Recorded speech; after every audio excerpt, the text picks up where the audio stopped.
मैं एक कोट करना चाहता हूं, एक नोबेल प्राइज विनर हैं स्टैनफोर्ड यूनिवर्सिटी के professor, his name is Michael Spence, जिन्होंने 2022 में कहा, quote, the global economy is undergoing a regime change today. India is outstanding performer now. It's a powerhouse of digital and life science realms. It is thriving digital ecosystem, and India is instead a digital system replacing existing retail systems. Entrepreneurs, companies, and are building solution to integrate existing and sometimes very small retail business into a digitally enabled supply chains, making them more effective. अर्थात विश्व का जो आधुनिक supply chain व्यवस्था है, जो आधुनिक infrastructure है, उसको मोदी जी के नेतृत्व में जो डिजिटल ट्रांसफॉर्मेशन हुआ है, उसने एक बड़ा परिवर्तन लाने की स्थिति बनाई है.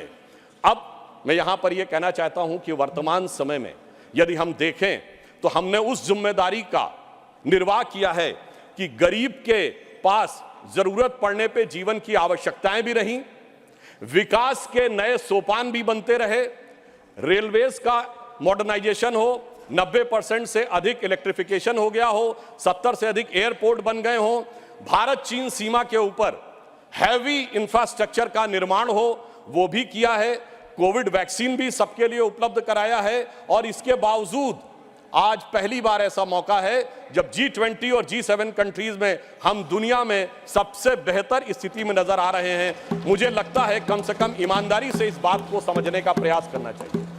परंतु ये जानते हैं क्यों हुआ है?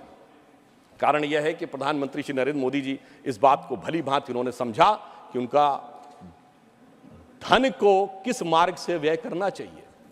मैं कोट करता हूं, हमारे धर्मशास्त्रों में कहा गया है, धनात् धर्मः तथा सुखम.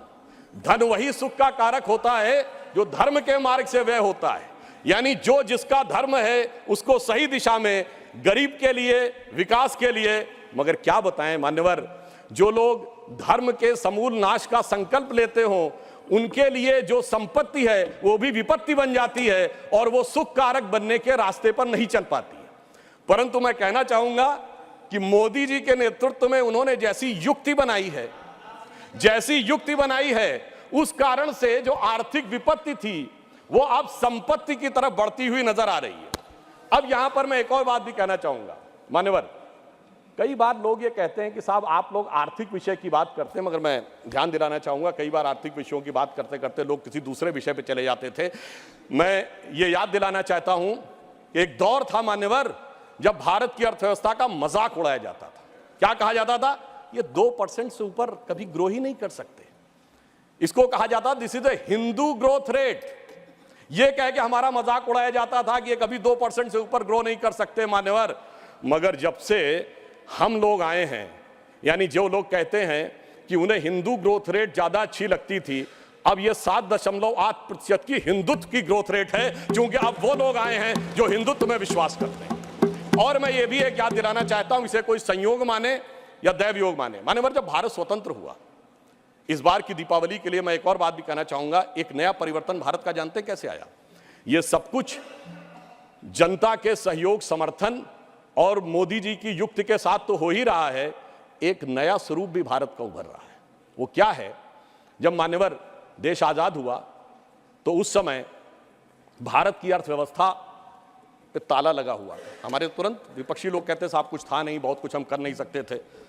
और जब ताला खुला उस समय श्री राम लला विराजमान भी ताले में ही थे. जैसे ही राम मंदिर का आंदोलन शुरू हुआ, अर्थव्यवस्था के अंदर भी नया परिवर्तन शुरू हुआ. 90 से 92 का ही दौर है अर्थव्यवस्था में भी बदलाव का, भारत की अर्थव्यवस्था के खुलने का, भारत की राजनीति की व्यवस्था के भी बदलने का. और यही वो दौर है जिस समय विवादित ढांचा भी गिरा और नेहरूवियन मॉडल भी समाप्त हुआ. यानी अगर आप देखें तो वो दौर था जब फॉरेन एक्सचेंज रिजर्व भी 1 बिलियन पे था. परंतु मैं ये याद दिलाना चाहता हूं, कुछ लोग लगेगा ये तुलना है क्या, तो मैं ये भी याद दिलाना चाहता हूं, उसके बाद एक बड़ा दौर आया जब 2003-4 में, आप याद करिए, हम करंट अकाउंट सरप्लस कंट्री बने. 2003-4 के चौथे क्वार्टर में हम सबसे तेजी से बढ़ने वाली अर्थव्यवस्था हुई और इंडिया सक्सेस स्टोरी 2003-4 में कही जाने लगी. यही वो दौर था जब खुदाई हुई और 70 खंबे निकले थे, जहां से साबित हो गया था कि श्री राम लला विराजमान के पास ही वो मंदिर है. अब आप आइए साहब, उसके बाद 2019 में जब जजमेंट आया तो तब 1 बिलियन था, जब खब्बे निकले तो फॉरेन एक्सचेंज रिजर्व 100 बिलियन था, अब मोदी जी के नेतृत्व में 500 बिलियन पहुंच गया। और इतना ही नहीं मान्यवर, अब जब राम मंदिर बनने जा रहा है तो हम 5वीं बड़ी अर्थव्यवस्था है, चौथे बड़े स्टॉक एक्सचेंज है, तीसरे बड़े ऑटोमोबाइल मैन्युफैक्चरर हैं, दूसरे बड़े मोबाइल के मैन्युफैक्चरर हैं, इंफ्रास्ट्रक्चर में इन्वेस्ट करने वाले हम नंबर 1 के देश हैं, और चांद के अछूते कोने को छूने वाले देश भी बन गए। और अब अगर आप देखें तो हम G20 में सबसे ऊपर बढ़ते चले जा रहे हैं। यह कह के मैं सिर्फ ये बताना चाहता हूं, कुछ ऐसे संयोग होते हैं जिनको देखने के लिए एक अलग दृष्टि चाहिए, जिसके लिए रामचरितमानस में एक चौपाई है कि सुमति कुमति सबके उर रही, यानी अच्छी मति और बुरी मति सबके मन में रहती है। नाथ पुराण निगम यह कहीं, ये पुराण और उपनिषद ये बताते हैं, और जहां सुमति तहां संपत्ति नाना, जहां कुमति तहां विपत्ति निधाना। तो इसलिए जो जो हम धनात धर्मात तथा सुखम की दृष्टि के साथ संपत्ति बढ़ते गए, वहां इस देश में संपत्ति आती गई। On the lighter note and on the serious note मैं ये भी कहना चाहूंगा, हम सब चाहते हैं कि भारत वर्ल्ड की नंबर 1 की इकोनॉमी बने और मां लक्ष्मी की कृपा इस देश पे बनी रहे, पर मां लक्ष्मी भी कमल पर ही विराजती हैं। और मैं अंत में ये कहना चाहता हूं कि इस बात को भली भांति समझ लीजिए, आप जितने आरोप प्रत्यारोप मोदी जी के ऊपर लगाते हैं, आप देखिए पूरी दुनिया में एक सुनामी आई हुई है। चाइना अमेरिका जैसे देश जूझ रहे हैं। ब्रिटेन में यह कहा जाता है कि जब जाड़े का मौसम आ गया है कि they have hardly money either to heat or to eat, यानी या तो खा लो या बिजली का बिल पेमेंट कर लो। उस दौर में मैं अगल बगल वालों की बात नहीं कर रहा हूं कि श्रीलंका और पाकिस्तान में क्या हो गया। जनाब, हमारा कैप्टन कितनी कुशलता के साथ इस सुनामी से भरी लहरों में लेके जा रहा है, मगर क्या कह रहे हैं विपक्ष वाले, अरे अगल बगल के पलटे जहाजों को मत देखो, दूर दराज के डहते जहाजों को मत देखो, ये जहाज के अंदर मुझे कुछ हिचकोले क्यों नजर आ रहे हैं उसके ऊपर देखो। तो मैं उनके लिए कहना चाहूंगा अपनी सरकार की तरफ से, और देखिए ये भी एक संयोग है, जब मैंने राम मंदिर की बात कही, संयोग से इस समय हमारी वित्त मंत्री जी के नाम में भी सीता भी है, रमण भी है और निर्मल भी है, यानी नई दिशा में आगे बढ़ रहे हैं। तो हम मोदी जी की तरफ से आपको एक लाइन कहना चाहेंगे अर्थव्यवस्था पे, जो आप लोग कहते हैं कि हमें इल्ज़ाम मत दीजिए, बहुत अफसोस होता है। हमें इल्ज़ाम मत दीजिए, बहुत अफसोस होता है।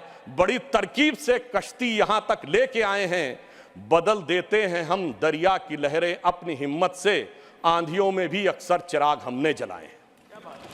और फिर मैं एक बिंदु और कहकर, एक पंक्ति और कह के बात को समाप्त करता हूं। G20 में जो लोगों ने देखा उससे बहुत साफ दिखाई पड़ रहा है कि अब हमारे साथी समझ पाए न समझ पाए, भारत की जनता उसे समझ रही है और वो उत्तरोत्तर उस दिशा में आगे आ रही है जो नए भारत का स्वप्न मोदी जी के नेतृत्व में साकार होता दिख रहा है। तो मैं ये कहता हूं कि स्वप्न देखा था कभी, वो आज हर धड़कन में है। हम अर्थव्यवस्था के जो स्वरूप में जा रहे हैं, स्वप्न देखा था कभी, वो आज हर धड़कन में है। एक नया भारत बनाने का इरादा मन में है और बढ़ रहे हैं हम प्रगति की ओर, उस रफ्तार से कर रहा है विश्व भी हमको नमन उस पार से।